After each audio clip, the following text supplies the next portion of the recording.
బండా ఇలారా. ఎవరు మీరు? మిమ్మల్ని ఎప్పుడు ఈ గూడెంలో చూడలేదు. నన్ను పేరు పెట్టి పిలుస్తున్నారు.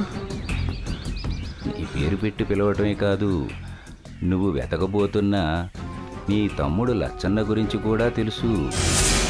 లచ్చన్న ఉన్నది అటు కాదు, ఇటు. ఇలా వెళితే త్వరగా అతన్ని చేరుకుంటావు. వేగిరం చేరుకుంటావు. వెళ్ళు వెళ్ళు.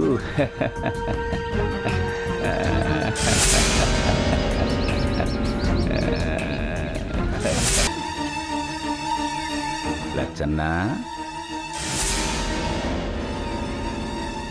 అయ్యా ఎవరు మీరు? నన్ను పేరెట్టి పిలుతున్నారు. మిమ్మల్ని ఎప్పుడు నేను చూడలేదే. మా అయ్యకి స్నేహితులా, సేవబులాస్లా? ఎవరయ్యా మీరు? ఒక్క మీ అయ్యకేంటి, మొత్తం అందరికీ సన్నిహితుణ్ణే. సరే కానీ బండ నీ కోసం వెతుకుతున్నాడు. అటు కాదు, ఇటు. ఇటు వెళ్ళు, త్వరగా కలుసుకోవచ్చు.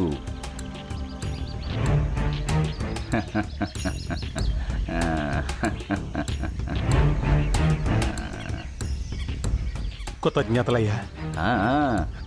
అప్పుడే అయిపోలేదు, కథ చాలా ఉంది. అప్పుడు చెబుతూ కానిలే.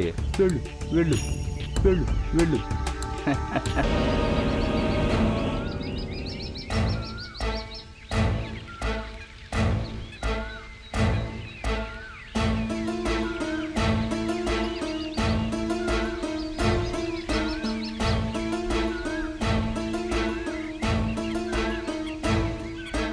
మావ ఎక్కడికి వెళ్ళాడు రా బండ? అమ్మని తీసుకురావడానికి వెళ్ళాడు. లచ్చన్న, అయ్యకేమీ కాదు కదా. బండ, ఇప్పుడు మనం భయపడాల్సింది అయ్య గురించి కాదు, ఈ ప్రకృతి గురించి. అంతానికి దగ్గరకు వచ్చిన ఈ జీవకొట్టు గురించి. లచ్చన్న, అంత ప్రమాదం ముంచుకొస్తుందా? అవునరా బండ, ప్రమాదమే. పెను ప్రమాదం. రేపే సూర్యగహనం. ఆ గహనం పట్టేలోగా మనం అడ్డుకట్ట దాటాలి. ఆ గహనం ఇడిసేలోగా ఆ దివ్య సంజీవిని కనుగొనాలి. ఆ సంజీవిని తెచ్చి ఈ అడవిలో మరో పవిత్ర తలంలో పెడితే అప్పుడది అంతర్ధానం అవుతుంది.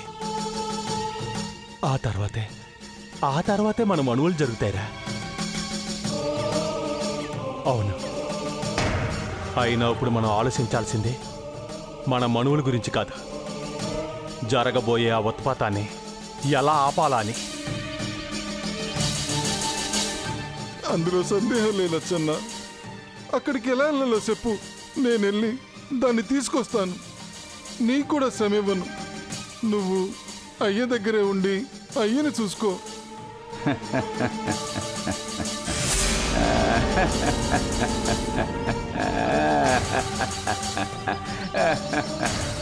అయ్యో అమ్మాయి కూడా, నీకా తోకరాయిళ్ళ బలం ఉంది, కానీ అతనికి ఉన్నంత సంశయం కూడా ఉంది. లక్ష్మణమూర్ఛ సమయంలో సంజీవిని పర్వతం దగ్గర కష్టపడినట్టు నువ్వు ఆ అడ్డుకట్టనే పెకలించుకు వచ్చేస్తావు.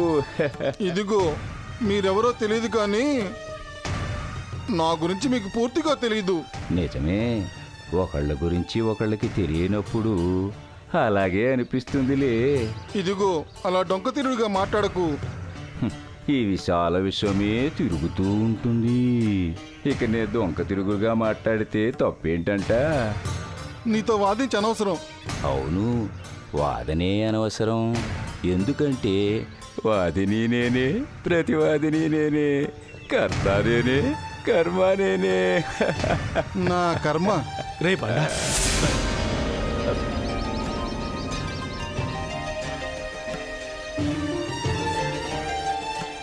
స్వామి, మా బండ మీరెవరో తెలియక చేసిన తప్పుల్ని క్షమించండి. తెలిసి చేసిన తప్పుల్నే క్షమించినప్పుడు ఇక తెలియక చేసిన తప్పులు ఏ పాటివి? వెళ్ళు, అతనితో కలిసి త్రికరణ శుద్ధిగా కార్యార్థివై మీ తండ్రి మాటని నిలపండి. కార్యజయ సిద్ధిరస్తు.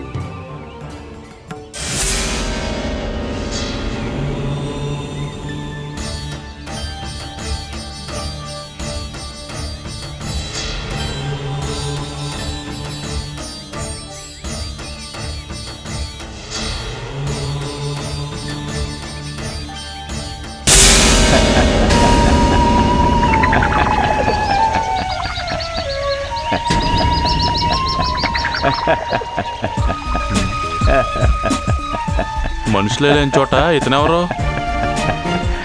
లచ్చన్న, ఈ పిచ్చోడు ఇక్కడికి ఎలా వచ్చాడు? బండా, ఇతను ఇంతకు ముందే మీ ఇద్దరికి తెలుసా? మీరు రండి చెప్తాను.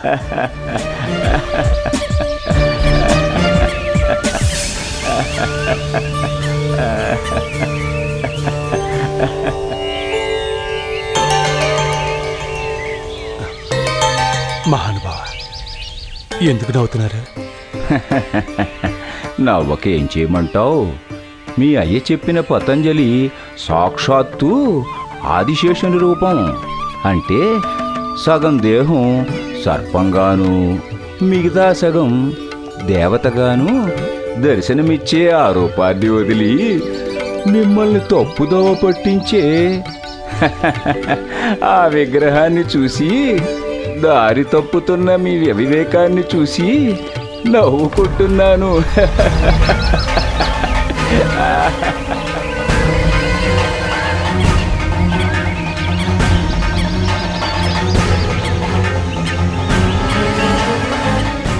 వెళ్ళవలసిన దారి అటు కాదు, ఇటు. కష్ట సమయంలో నీకు సహాయపడటానికి ఎవరో ఒకరు ఏదో రూపంలో నీకు కనిపిస్తారు. వారు చెప్పినట్టు చెయ్యి. మహానుభావ, లోక కళ్యాణం కోసం చేసే పనికి సకల దేవతలు, సత్పురుషులు సహాయపడతారంటే ఏమో అనుకున్నాను. అది నిజమని నిరూపించారు. ధన్యోస్మి. వెళ్దాం పదండి.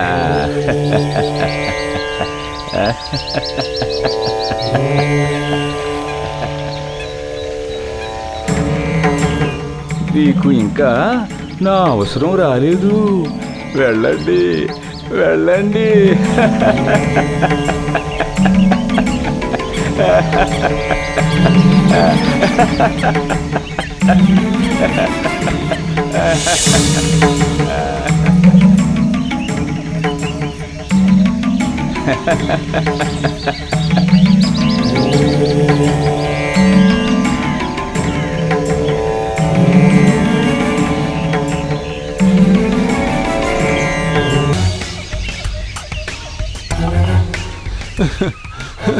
లచ్చన్న, ఆకలి చాలా నీరసంగా ఉంది. లచ్చన్న, నా పరిస్థితి అలాగే ఉంది. భగవంతుడా, ఏంటి పరీక్ష?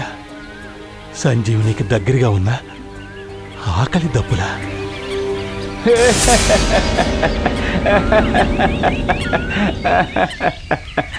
తినండి, తినండి, తినండి. ఇది ఆకలి తీర్చేవి కాదు, పట్టుదలని పెంచి అంకిత భావాన్ని నేర్పేవి. అవి ఇతనిలో పుష్కలంగా ఉన్నాయి కాబట్టి పనిలో పడి ఆకలి దప్పులు పట్టించుకోలేదు. మీకు వాటి జాసే లేదు. అందుకే ఆకలి అనే మాయలో పడ్డారు. అది పోవాలంటే ఇవి తినాలి. తినండి, తినండి.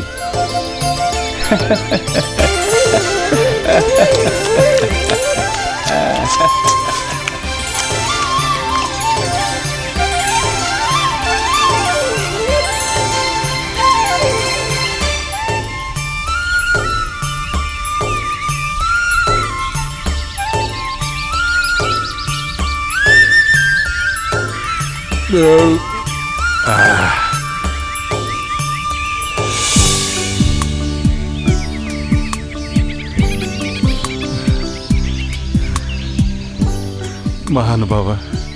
నన్ను క్షమించండి. మీరెవరో తెలియక. నన్ను కూడా క్షమించండి.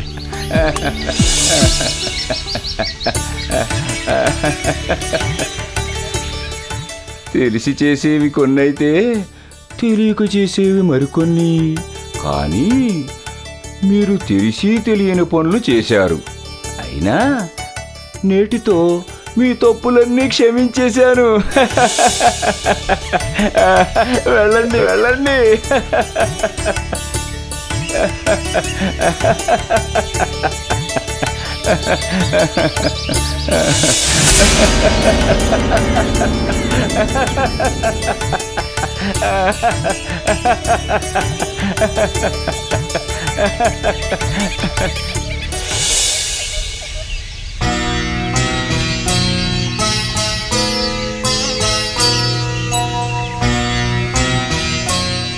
విజయోస్తు.